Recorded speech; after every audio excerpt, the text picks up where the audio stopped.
আমাৰ গুয়া অঞ্চলৰ এই যিটো বাসুদেৱ মন্দিৰ এইটো ৭৬ বছৰত ভৰি দিছে। এইবাৰ আমাৰ এই সভা মহোৎসৱ অনুষ্ঠিত কৰা এই মন্দিৰটোত এইটো এটা অত্যন্ত প্ৰাচীন মন্দিৰ আমাৰ এই অঞ্চলৰ আৰু সকলোৰে মাজত এক ইয়াত লোকবিশ্বাস আছে যে এই মন্দিৰটোত সভা মহোৎসৱৰ সময়ত আমি আৰিয়া প্ৰজ্বলন কৰি যি মানস কৰোঁ সেই মানস ইয়াত পূৰ হয় আৰু সেইমতে সকলোৱে আহি ইয়াত আৰিয়া প্ৰজ্বলন কৰিছে।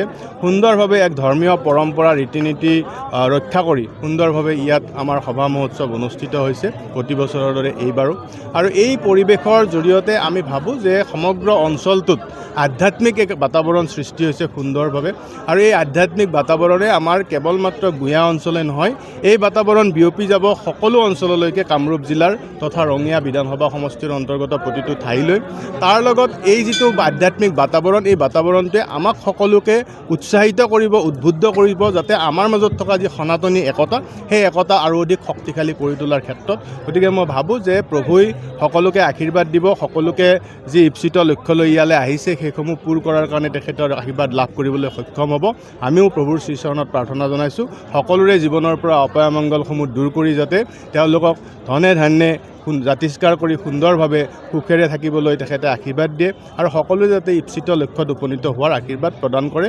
ময়ো এই চেগতে গুয়া অঞ্চলৰ সকলো ধৰ্মপ্ৰাণ ৰাইজক মোৰ অন্তৰৰ নিভৃত কোণৰ পৰা শুভেচ্ছা আৰু আন্তৰিক ধন্যবাদ জ্ঞাপন কৰিছোঁ।